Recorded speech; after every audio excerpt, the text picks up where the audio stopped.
Mga kapatid, nagbabala ang Taiwan President Lai Ching-te sa mga bansa dito sa Indo-Pacific kasama na mga kapatid ang Pilipinas na maaari daw tayong maging next target o susunod na target ng China kung sakasakaling maisakatuparan na daw ng China ang kanilang mga plano. Naku po, ano kaya to mga tol? Pag-usapan natin to, samahan ninyo ako. I'm just a young nigga chillin' on it. First time I seen ice was a Alright, magandang araw sa inyong lahat mga kapatid. Welcome ulit sa ating bagong video reaction, review, commentary, opinion, criticism at kung ano-ano pa. Meron akong balitang nakita rito mula rito sa Net25. Bibigyan natin to ng reaction and commentary. Sabi rito mga kapatid, Taiwan President Lai, Pilipinas kasama sa 6 wars plan ng China. So may plano daw mga kapatid ang China. Ito yung tinatawag na 6 wars at kasama daw mga kapatid dyan ang Pilipinas. So ito ang ating pag-uusapan ngayon. Samahan ninyo ako. Pwede kayong magbigay ng inyong sariling komentaryo sa comment section sa ibaba. Bago natin to simulan, huwag niyong kalimutan mag-subscribe. Click nyo na rin ang notification bell para ma-notify kayo pag may mga bago tayong reaction video tulad nito. At kung ikaw naman ay nanonood sa ating FB page, syempre huwag mo rin kalimutan mag-follow and like. So eto mga kapatid, manonood lang tayo ng balita. Again, hindi ako ang magbabalita sa inyo. Meron tayong balitang panonoorin. Bibigyan lang natin to ng komentaryo at reaction. Samahan ninyo ako mga tol. Panoorin na natin to. Nagbabala si Taiwanese President Lai Ching-te sa mga bansa sa Indo-Pacific region So hindi lang ang Pilipinas sa mga bansa dito sa Indo-Pacific region. na maaaring maging sunod na target ng China sakaling masakop ang kanilang teritoryo. 和平无价，战争没有赢家。 Peace is priceless and there's no winner in war. Sabing ganun. Totoo naman mga tol Totoo yan. 台湾提升国防不是要侵略任何国家，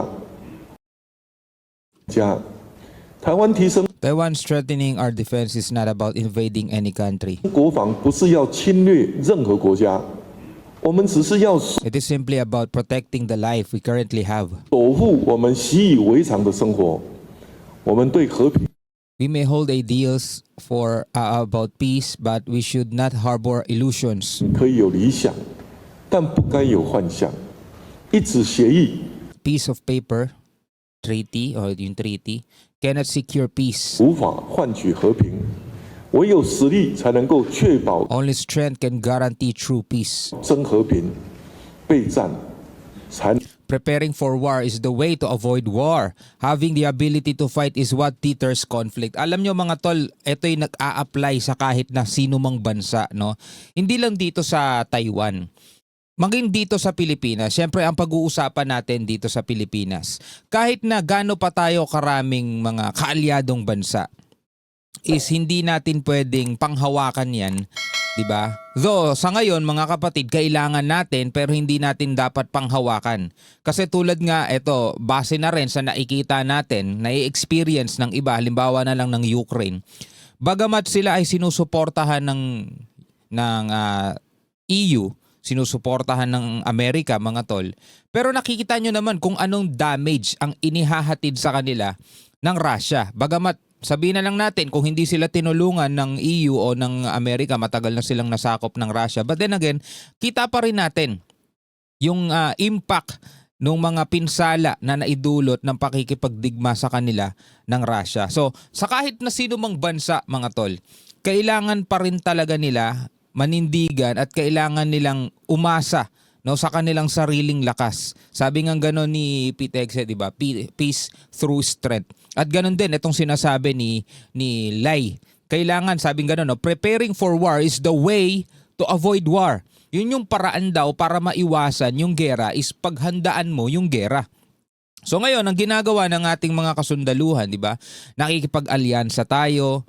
Kasi sa pamamagitan nagkakaroon tayo ng mga bagong teknolohiya katulad na lang halimbawa nung ibibigay ng Australia sa atin, pagpapalakas ng Amerika sa Pilipinas para tayo kaya nating tumindig sa sarili nating mga paa. Kumbaga sa isang boksingero, bago ka lumaban, kailangan mo muna ng coach, kailangan mo muna ng team na susuporta sa'yo, magte-train sa'yo at magpapalakas sa'yo. So ganun din sa atin mga tol. Kaya nga, kapag meron tayong mga kasama rito sa ating bansa na tinututulan yung pakikipag-alyansa ng Pilipinas sa ibang mga bansa, tulad halimbawa tumututol sa pakikipag-alyansa natin sa Japan, sa US, at sinasabi nila hindi maganda, dinadala lang tayo niyan sa kasamaan, dinadala lang tayo mga tol sa kapahamakan. Alam nyo na, ayaw nilang lumakas ang Pilipinas para whenever na gusto tayong apihin nung kinakampihan nilang bansa, which is yung China,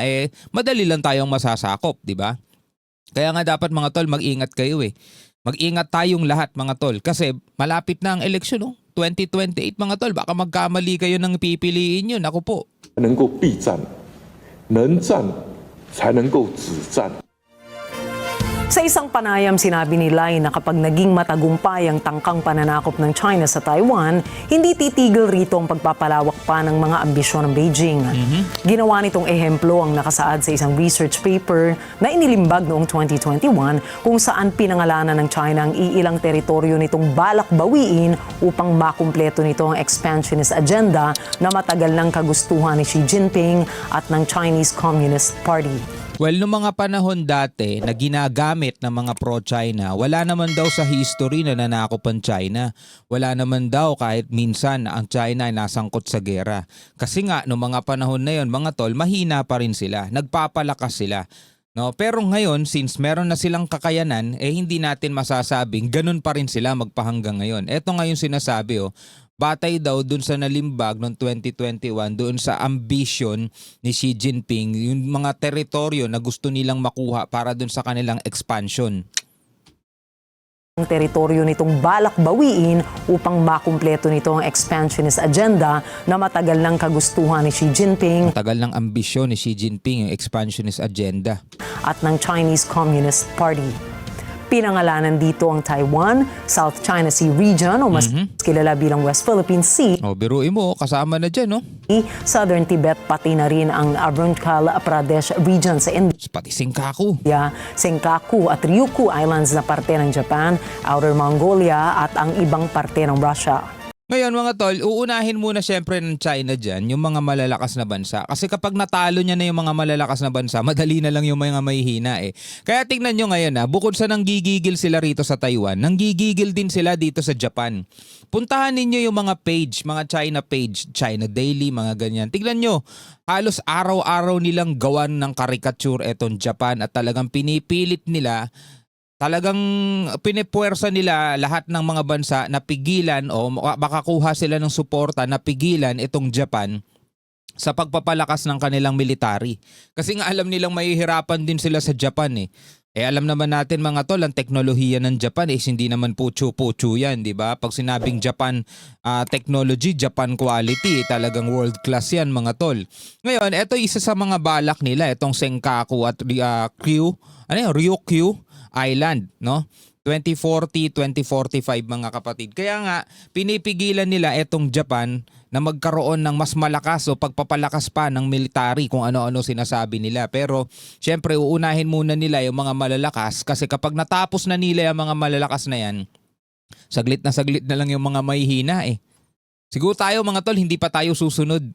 Kasi wala pa naman tayo sa ganyang level Pero ngayon pa lang ito'y babala. Hindi pa kumpirmado pero at least 'di ba may babala na. Inilahad ni Lai na ang sunod na mga bansang maaaring malagay sa banta ay ang Japan, Pilipinas at iba pang bansa sa rehiyon na maaaring lumawak pa umano hanggang sa Americas at Europe. Kamakailan din, anya, ay pinagtatanggal ang Chinese generals mula sa military ng Beijing na isang hindi pangkaraniwang sitwasyon. Sa kabila nito ay hindi natitinag ang Taiwan at patuloy sila sa kanilang paghahanda sa anumang banta.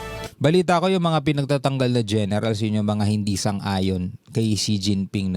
Unang hindi sila sang-ayon doon sa pagsakop sa Taiwan. So para walang sagabal doon sa plano ni Xi Jinping, pinagtatanggal niya daw yung mga yon.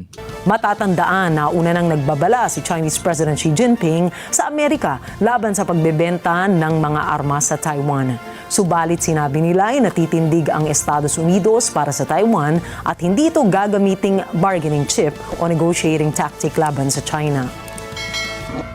我想高市早苗首相之所以赢得日本 I believe that Japan Prime Minister Sanae Takeichi has earned the broad support 广大民众的支 of the Japanese public not only because she has strengthened Japan's national power, 持，也是因为他除了强化日本的国力，让日本 making the country stronger and more 强 prosperous, 大 but also because 富裕 she 以外 has，shown 也展现了日本将共同 Japan's determination 携 to 手友 collaborate 盟 with its 维护 allies 区域 to 和平稳 safeguard 定的 regional 决 peace 心 and。stability.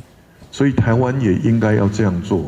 Taiwan should do the same. Also, the Philippines should do the same. 我们就有一个稳定的预算的来 Focus our 源 resources，那我们将 and building 资源 the capacity 集中在 we 我们 urgently need 迫切所需要的能力建构上面。 We don't want Taiwan to 这一点 become 我们不希望台湾成为印太集体嚇阻力量里面的破口。 Alam nyo mga tol, yung US, isa sa mga bansang nakitaan natin ng medyo may kataasan talaga ang tingin sa sarili. Mataas ang ego, mga kapatid. Kahit na sino pa ilagay mong president, pare-pareho lang din yan talaga sa Amerika kasi parang culture na nila yun eh. Iba yung tingin nila sa sarili nila mga tol. Ngayon, ayaw nila, syempre, hindi sila papayag na merong isang bansa na mag-e-expand at tatayo at hihigitan pa sila. Kaya ibig sabihin mga tol, pipigilan nila kung ano man ang plano nitong China. No, yun yung nakikita natin ha. Ewan ko lang sa inyo kung ano nakikita ninyo. Kaya pag etong China ay talagang nagsimulang umatake dito sa Taiwan, alam natin mga tol, is hindi magsasawalang kibo itong US, makikialam talaga yan.